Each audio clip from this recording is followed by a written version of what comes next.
ಭಾಳ ಮುಖ್ಯವಾಗಿ ನಾಗೇಂದ್ರ ತಲೆದಂಡ ಫಿಕ್ಸ್ ಆಗತ್ತಾ? ಈಗಾಗಲೇ ಮುಖ್ಯಮಂತ್ರಿ ಸೂಚನೆ ಕೊಟ್ಟಿದ್ದಾರೆ ಅನ್ನುವಂಥದ್ದು. ವಾಲ್ಮೀಕಿ ನಿಗಮದಲ್ಲಿ ಒಂದು 85ರಿಂದ 90 ಕೋಟಿ ಅವ್ಯವಹಾರ, ಅದು ಕೂಡ ಆ ಅಕೌಂಟಿಂದ ಬೇರೆ ಬೇರೆ ಪರ್ಸನಲ್ ಅಕೌಂಟ್ಗಳಿಗೆ ಹೋಗಿದೆ ಅಂತೇಳಿ ಈಗ ಅದನ್ನು CID ಕೊಟ್ಟಿದ್ದರು. ಆದರೆ ಯಾವಾಗ 25 ಕೋಟಿಗಿಂತ ಮೇಲ್ಮಟ್ಟದಲ್ಲಿ ಈ ರೀತಿಯ ಅವ್ಯವಹಾರಗಳಾಗತ್ತೆ ಆಗ CBI ಆಟೋಮೆಟಿಕಲಿ ಎಂಟ್ರಿ ಕೊಡುತ್ತೆ. CBI ಎಂಟ್ರಿ ಕೊಟ್ಟರೆ ಮಾನ ಮರ್ಯಾದೆ ಪ್ರಶ್ನೆ.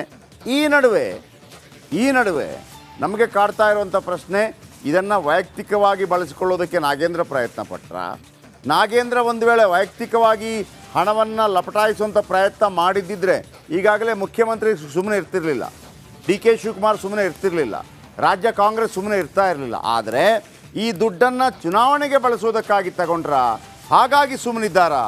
ಈಗ CBI ಎಂಟ್ರಿ ಕೊಡ್ತಾ ಇದೆ ಅನ್ನುವಂಥ ಒಂದು ಭಯ ಮತ್ತು ಮುಜುಗರ ಸನ್ನಿವೇಶ. CBI ಹೇಳ್ಬಿಟ್ರೆ ಇದು ಗೊತ್ತಿತ್ತು ಸಿದ್ದರಾಮಯ್ಯನವರಿಗೆ, ಇದು ಗೊತ್ತಿತ್ತು ಸರ್ಕಾರಕ್ಕೆ ಅಂತ ಅದು ಮುಜುಗರ ಆಗುತ್ತೆ. ಸೊ ಹಾಗಾಗಿ ರಾಜೀನಾಮೆ ಕೊಡಿಸಿದ್ರೆ ನಮ್ಮ ಫೋರ್ಸ್ ಕಡಿಮೆ ಆಗಿಬಿಡುತ್ತೆ. ಏನ್ರಿ ಮಾಡಿದ್ರಿ, ರಾಜೀನಾಮೆ ಕೊಟ್ಟಿದ್ದೀನಿ ಏನಾಗಿದೆ, ಹಿಂಗಾಗ್ಬಿಡತ್ತೆ. ಈಗ BJP ರಾಜಭವನ ಚಲೋ ಮಾಡ್ತಾ ಇದೆ. ಬನ್ನಿ ಅದರ ನೇರ ಪ್ರಸಾರವನ್ನು ಕೂಡ ನೋಡೋಣ ನಾವೀಗ. ಭಾಳ ದೊಡ್ಡ ಮಟ್ಟದಲ್ಲಿ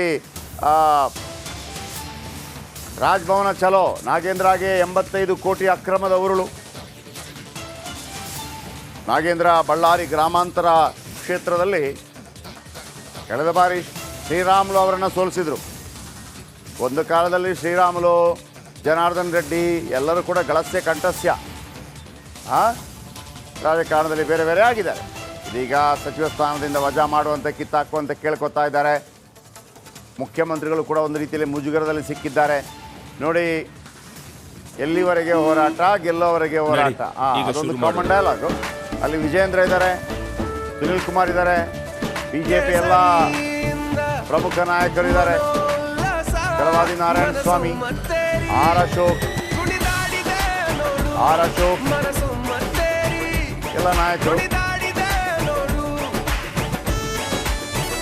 ನಮ್ಮ ವಿಜಿ ಕೂಡ, ಅರವಿಂದ್ ಬೆಲ್ಲದ್, ಆರ್ ಅಶೋಕ್ ಎಲ್ಲರೂ ಕೂಡ ಪ್ಯಾಂಪ್ಲೆಟ್ ಇಟ್ಕೊಂಡು, ರವಿಕುಮಾರ್ ರಾಜಭವನ ಚಲೋ ಮಾಡ್ತಾ ಇದ್ದಾರೆ. ಅಂದರೆ ನಾಗೇಂದ್ರ ಅವರನ್ನು ಸಂಪುಟದಿಂದ ಕೆಳಗಿಳಿಸಬೇಕು ಅಂಥೇಳಿ, ಮತ್ತೊಂದು ಕಡೆ ಮುಖ್ಯಮಂತ್ರಿ ಅವರು ಕೂಡ ಕೆಳಗಿಳಿಬೇಕು ಅಂತೇಳಿ ಕೂಗು ಕೇಳಿ ಬರ್ತಾ ಇದೆ. ಯಾಕಂದರೆ ವೀಕ್ಷಕರೇ, ಒಂದು ವಿಚಾರ ಗೊತ್ತಿರಲಿ, ಯಾವುದೇ ನಿಮಗೆ ₹1 ಬಿಡುಗಡೆ ಆಗಬೇಕಾದರೂ ಕೂಡ ಅದು ಆರ್ಥಿಕ ಇಲಾಖೆಯಿಂದ ಅನುಮತಿ ಪಡೆದೇ ಬರಬೇಕು. ಈಗ ಕೃಷಿ ಇಲಾಖೆ ಅಥವಾ ಆರೋಗ್ಯ ಇಲಾಖೆ ಅಥವಾ ಸ್ಕೂಲು, ಸರ್ಕಾರಕ್ಕೆ ಸಂಬಂಧಪಟ್ಟ ದುಡ್ಡು, ಯಾವುದೇ ದುಡ್ಡು ₹1 ಬರಬೇಕು.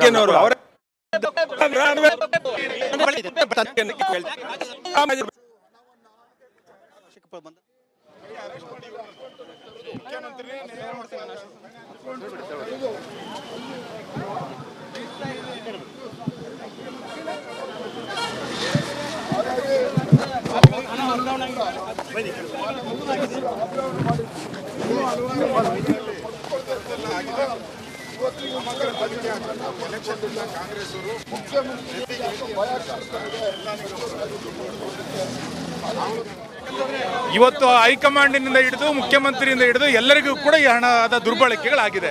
ಸಚಿವರು ರಾಜೀನಾಮೆ ಯಾಕೆ ಬರ್ತಾ ಇಲ್ಲ, CM ಮೌನ ವಹಿಸಿರೋದು ಯಾಕೆ?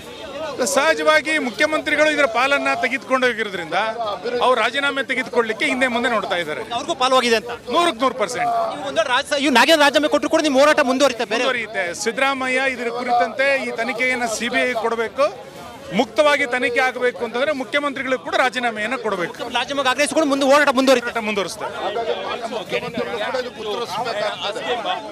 ಹಾಗಾಗಿ ಒಂದು ಕಡೆ ಪರಿಶಿಷ್ಟ ಪಂಗಡಗಳಿಗೂ ಕೂಡ ಅನ್ಯಾಯ ಮಾಡಿದೆ ರಾಜ್ಯ ಸರ್ಕಾರ. ಆದರೂ ಕೂಡ ಇವತ್ತು ಮಂತ್ರಿಗಳ ರಾಜೀನಾಮೆ ತಗೊಳ್ಳೋದಕ್ಕೆ ಇವತ್ತು ಮೀನಾಮೇಷ ಮಾಡ್ತಾ ಇದ್ದಾರೆ ಅಂತ ಹೇಳಿದ್ರೆ, ಎಲ್ಲ ಒಂದ್ ಕಡೆ ಮುಖ್ಯಮಂತ್ರಿಗಳು ಕೂಡ ಭಯ ಕಾಡ್ತಾ ಇದೆ. ಇದು ಅವ್ರ ಬುಡಕ್ಕೆ ಬರ್ತದೆ ಅಂತ ಹೇಳಿದ್ರೆ ಭಯ ಕಾಡ್ತಾ ಇದೆ. ಹಾಗಾಗಿ ಅವ್ರ ರಾಜೀನಾಮೆ ತೆಗೆದುಕೊಳ್ಳೋಕೆ ಆಗ್ತಾ ಇದೆ.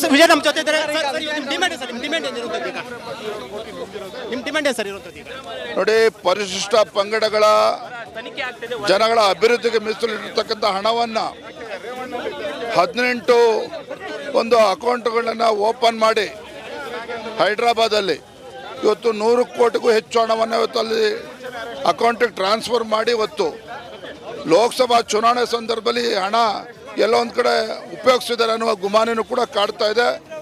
ಮಾನ್ಯ ಮುಖ್ಯಮಂತ್ರಿಗಳಿಗೆ ಹಲವಾರು ದಿನಗಳಿಂದ ನಾವು ಆಗ್ರಹವನ್ನು ಮಾಡ್ತಾ ಇದ್ದೇವೆ. ಸಚಿವರ ರಾಜೀನಾಮೆನ ಪಡೆದುಕೊಳ್ಬೇಕು, ನಾಗೇಂದ್ರ ಅವರ ರಾಜೀನಾಮೆನ ಪಡೆದುಕೊಳ್ಬೇಕು, ತತ್ಕ್ಷಣದ CBIಗೆ ತನಿಖೆ ಕೊಡಬೇಕು ಅಂತ ಒತ್ತಾಯ ಮಾಡಿದ್ರು ಸಹ ಮಂತ್ರಿಗಳ ರಾಜೀನಾಮೆನೂ ಕೂಡ ತೆಗೆದುಕೊಂಡಿಲ್ಲ.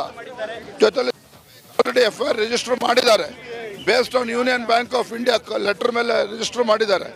ಅವರಿಗೆ ತತ್ಕ್ಷಣ ಇದನ್ನ ಹ್ಯಾಂಡ್ ಓವರ್ ಮಾಡಬೇಕು CBI ಇನ್ವೆಸ್ಟಿಗೇಷನ್. ಸಿಎಂ ಮೌನ ವಹಿಸಿರೋದ್ರಿಂದ ಅಂದೆ ಏನ್ ಸರ್ ಒಂದಷ್ಟು ಅನುಮಾನ ಕಾಡ್ತಾ ಇದೆಯಾ? ಹೈಕಮಾಂಡ್ಗೆ ಹಣ ಹೋಗಿದೆಯಾ ಅಥವಾ ಸಿಎಂಗೆ ಹಣ ಹೋಗಿದೆ ಅಂತ ಅನುಮಾನ ಕಾಡ್ತಾ ಇವತ್ತು ತಮ್ಮ ಮೂಲಕ ಮಾನ್ಯ ಮುಖ್ಯಮಂತ್ರಿಗಳು ನೇರವಾಗಿ ಕೇಳೋದಕ್ಕೆ ಇಷ್ಟಪಡ್ತೇನೆ. ಇವತ್ತು ಹಣಕಾಸಿನ ಖಾತೆ ಇರ್ತಕ್ಕಂಥದ್ದು ಮುಖ್ಯಮಂತ್ರಿಗಳ ಹತ್ರ. ಮುಖ್ಯಮಂತ್ರಿಗಳ ಗಮನಕ್ಕೆ ಬಾರದೇನೆ ಸಚಿವರು ಅಥವಾ ಕೆಲವು ಅಧಿಕಾರಿಗಳು ಫೈನಾನ್ಸ್ ಡಿಪಾರ್ಟ್ಮೆಂಟ್ ಗಮನಕ್ಕೆ ಬಾರದೇನೆ ನೂರಾರು ಕೋಟಿ ಇವತ್ತು ಮತ್ತೊಂದು ರಾಜ್ಯಕ್ಕೆ ವರ್ಗಾವಣೆ ಮಾಡೋದಕ್ಕೆ ಸಾಧ್ಯನಾ? ಹೇಗೆ ಸಾಧ್ಯ ಆಯಿತು? ಒಬ್ಬ ಅನುಭವಿ ಮುಖ್ಯಮಂತ್ರಿಗಳು ರಾಜ್ಯದಲ್ಲಿದ್ದಾಗ ಇಷ್ಟು ದೊಡ್ಡ ಹಗರಣ ನಿಮ್ಮ ಗಮನಕ್ಕೆ ಬರದೆ ಆಯ್ತು. ಹಾಗಾದ್ರೆ ಇದನ್ನ ಮಾನ್ಯ ಮುಖ್ಯಮಂತ್ರಿಗಳು ಉತ್ತರ ಕೊಡಬೇಕಾಗಿದೆ. ನಾಗೇಂದ್ರ ರಾಜೀನಾಮೆ ಕೊಟ್ಟರು ಕೂಡ ಮುಂದೆ ಮುಖ್ಯಮಂತ್ರಿ ರಾಜೀನಾಮೆ ಅಥವಾ ಮತ್ತೆ ಮುಂದೆ ಹೋರಾಟ ಮುಂದುವರಿತದ? ನೋಡಿ, CBI ತನಿಖೆ ಹೋದ್ರೆ ಇದು ಯಾರು ಬುಡಕ್ಬೇಕಾರೋ ಬರ್ತದೆ ಇದು. ಹಾಗಾಗಿ ನಾವು CBI ತನಿಖೆ ಒತ್ತಾಯ ಮಾಡ್ತಾ ಇರ್ತಕ್ಕಂಥದ್ದು. ಸರ್ಕಾರ ಬುಡಕ್ ಬರುತ್ತಾ? ನಿಶ್ಚಿತವಾಗಿ ಬರ್ತದೆ. ಲೋಕಸಭಾ ಚುನಾವಣೆ ಸಂದರ್ಭದಲ್ಲಿ ಒಂದೇ ತಿಂಗಳಲ್ಲಿ ಇವತ್ತು 180 ಕೋಟಿಗೂ ಹೆಚ್ಚು ರೂಪಾಯಿಯಲ್ಲಿ ಟ್ರಾನ್ಸ್ಫರ್ ಮಾಡಿ ಡ್ರಾ ಆಗಿದೆ ಅಂತ ಹೇಳಿದ್ರೆ ಲೋಕಸಭಾ ಚುನಾವಣೆಗೆ ಬಳಸಿರ್ತಕ್ಕಂಥದ್ದು ಇವರು. ರಾಜಭವನ ಚಲೋ ಆಯ್ತು, ರಾಜಭವನ ದೂರ ಆಯ್ತು, ಮುಂದೆ ನೆಕ್ಸ್ಟ್ ಏನು ಹೋರಾಟ ವಿಜೇಂದ್ರ ಅವರು? ಮುಂದಿನ ಇವತ್ತೆಲ್ಲ ನಮ್ಮ ಮುಖಂಡರು ಚರ್ಚೆ ಮಾಡ್ತೇವೆ. ತತ್ಕ್ಷಣ ಮುಂದಿನ ವಾರದಲ್ಲೇ ಗಾಂಧಿ ಪ್ರತಿಮೆ ಮುಂದೆ ನಮ್ಮೆಲ್ಲ ಶಾಸಕರು ಸತ್ಯಾಗ್ರಹ ಮಾಡ್ತೇವೆ. ಅದಾದ ನಂತರ ಪ್ರತಿಯೊಂದು ಜಿಲ್ಲೆಯಲ್ಲೂ ಕೂಡ ಉಗ್ರ ಹೋರಾಟವನ್ನು ನಾವು ಮಾಡೋರಿದ್ದೇವೆ. ಇದು ವಿಜೇಂದ್ರ ಮಾತು ಘೋಷಣೆ ಮಾಡಿರುವಂತದ್ದು ಮುಖ್ಯಮಂತ್ರಿ. ನಾನು CBIಗೆ ಎಲ್ಲವನ್ನ ಹೇಳ್ಬಿಡ್ತೀನಿ. ಇವತ್ತು ಮತ್ತೆ ಬುಲಾವ್ ಕೊಟ್ಟಿದ್ರು ನಾಗೇಂದ್ರ ಅವರಿಗೆ, ಮತ್ತೆ ಸೂಚನೆಯನ್ನು ಕೊಟ್ಟದ್ದು ಬೆನ್ನಲ್ಲೇ ನಿನ್ನೆ ಒಂದು ಮೀಟಿಂಗ್ ಆಯ್ತು ಕಾವೇರಿಯಲ್ಲಿ. ಇವತ್ತು ಮತ್ತೆ ಬುಲಾವ್ ಕೊಟ್ಟಿದ್ರು ರಾಜೀನಾಮೆ ಕೊಡುವಂತ. ನೋಡಿ, ಕಾಂಗ್ರೆಸ್ ಅವರು ಬಂಡ್ರು ಲೂಟಿ ಹೊಡೆದಿರೋದ್ರ ಬಗ್ಗೆ 187 ಸತ್ಯಾಸತ್ಯತೆ ಹೊರಗಡೆ ಬಂದ್ಬಿಟ್ಟಿದೆ. ಮಾಧ್ಯಮದಲ್ಲೂ ಬಂದಿದೆ. ಯಾರ್ಯಾರು ಚೆಕ್ ಹೋಗಿದೆ, ಎಲ್ಲೆಲ್ಲಿ ಹೋಗಿದೆ, ಹೆಂಗೆ ಬೇನಾಮಿ ಅಕೌಂಟು, ಯಾರು ಸೈನ್ ಎಲ್ಲ ಬೀದಿಗೆ ಬಂದಿದೆ. ಸ್ವತಃ ನಾಗೇಂದ್ರ PAನೇ ಸಿಕ್ಕಾಕೊಂಡಿದ್ದಾನೆ. PA ಸಿಕ್ಕಾಕೊಂಡ ಮೇಲೆ ನಾಗೇಂದ್ರ ಪಾತ್ರ ಇರಲೇಬೇಕಲ್ಲ. ನಾಗೇಂದ್ರ ಇದ್ದಾರೆ ಅಂದ್ರೆ ಸಿದ್ದರಾಮಯ್ಯ ಇರಲೇಬೇಕಲ್ಲ. ಒಂದಕ್ಕೊಂದು ಲಿಂಕ್. ಇದಿಷ್ಟು ಆರ್ ಅಶೋಕ್ ಅವರು ಹೇಳ್ತಾ ಇರುವಂತದ್ದು. ವಿಪಕ್ಷ ನಾಯಕ ಆರ್ ಅಶೋಕ್ ಹಾಗೆ BY ವಿಜೇಂದ್ರ ಅವರ ನೇತೃತ್ವದಲ್ಲಿ ದೊಡ್ಡ ಮಟ್ಟದ ಪ್ರತಿಭಟನೆ ನಡೆಸ್ತಾ ಇರುವಂತದ್ದು. ರಾಜಭವನಕ್ಕೆ ಬಂದಿದ್ದಾರೆ ಈಗಾಗಲೇ. ಅವ್ರು ಹೇಳ್ತಾ ಇರೋದಿಷ್ಟೇ, BY ವಿಜೇಂದ್ರ ಅವರು ಹಾಗೆ ಆರ್ ಅಶೋಕ್ ಅವರು ರಾಜೀನಾಮೆಯನ್ನು ಕೊಡಬೇಕಾಗತ್ತೆ. ಸಚಿವ ನಾಗೇಂದ್ರ ಅವರು ಯಾವುದೇ ಕಾರಣಕ್ಕೂ ರಾಜೀನಾಮೆಯನ್ನು ಕೊಡದು ಮುಂದುವರೆದೇ ಹೋದ್ರಲ್ಲಿ ಇಡೀ ರಾಜ್ಯಾದ್ಯಂತ ಉಗ್ರ ಹೋರಾಟವನ್ನು ಮಾಡ್ತೀವಿ ಅಂತ ಹೇಳ್ತಾ ಇದ್ವಿ ಅಂತ ಹೇಳ್ತಾ ಇದ್ದಾರೆ. ಅದ್ರ ಜೊತೆಗೆ ಈಗಾಗಲೇ ಗಮನಿಸ್ತಾ ಇದ್ವಿ, ಒಂದ್ ಕಡೆ ರಾಜ್ಯಾದ್ಯಂತ ವ್ಯಾಪಕವಾದಂತ ಹೋರಾಟವನ್ನು ಮಾಡ್ತೀವಿ. ಇವತ್ತು ಒಂದು ಗಡುವನ್ನು ಕೊಟ್ಟಿದ್ವಿ. ಅವ್ರು ಕೇಳದೇ ಇದ್ರೆ ಸರ್ಕಾರ ರಾಜೀನಾಮೆ ಕೊಡುವಂತ ಹಂತಕ್ಕೆ ಬರುತ್ತೆ. ನೋಡಿ, ಇದು CBI ಶುರುವಾಗಲಿ. CM ಎಲ್ಲಿ ಇನ್ವಾಲ್ವ್ ಆಗಿದ್ದಾರೆ, DK ಶಿವಕುಮಾರ್ ಎಲ್ಲಿ ಇನ್ವಾಲ್ವ್ ಆಗಿದ್ದಾರೆ, ಇವೆಲ್ಲವೂ ಹೊರಗೆ ಬರ್ತದೆ. ಈ ಹಗರಣದಲ್ಲಿ CM DCM ಇನ್ವಾಲ್ವ್ ಆಗಿದ್ದಾರೆ ಅಂತ ಅನ್ಸುತ್ತೆ. ಖಂಡಿತ ಖಂಡಿತ. ಇಷ್ಟೊಂದು ಧೈರ್ಯ ಯಾರು ಮಾಡೋದಿಲ್ಲ ರೀ. ಆ ಹಂತದ ಅಧಿಕಾರದಲ್ಲಿರೋರು ಪ್ರೋತ್ಸಾಹ ಇಲ್ಲದೆ ಇದ್ರೆ ಯಾರು ಏನು ಮಾಡೋದಿಲ್ಲ. ಡಿಮ್ಯಾಂಡ್ ನಿಮ್ದು ಪ್ರಮುಖ ಡಿಮ್ಯಾಂಡ್. ಖಂಡಿತವಾಗೂ ತಕ್ಷಣ ಮಂತ್ರಿ ರಾಜೀನಾಮೆ ಪಡಿಬೇಕು. ಮುಂದೆ CBIಗೆ ಎನ್ಕ್ವೈರಿಗೆ ಇದನ್ನ ಹಾಕಬೇಕು. ಎಲ್ಲರನ್ನ ಅರೆಸ್ಟ್ ಮಾಡಬೇಕು.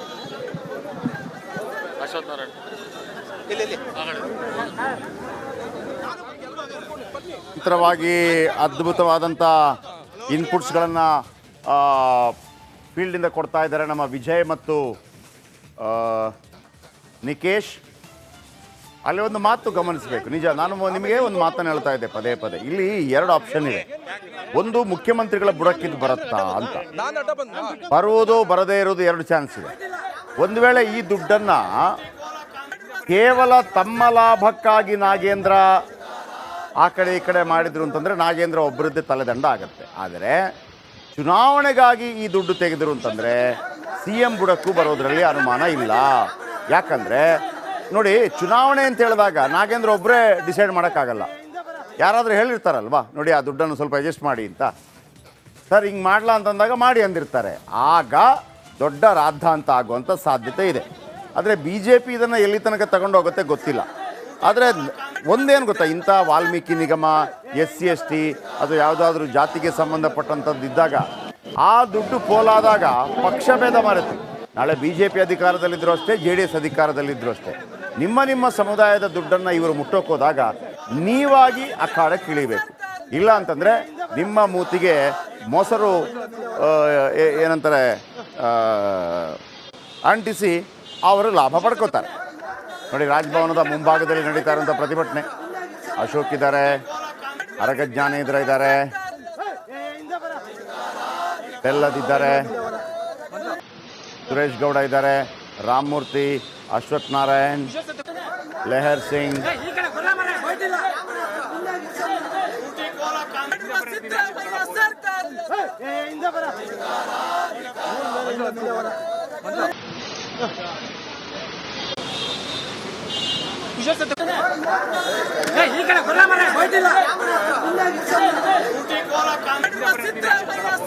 ಬರ್ತಾ ಇದೆ ತಾನೆ.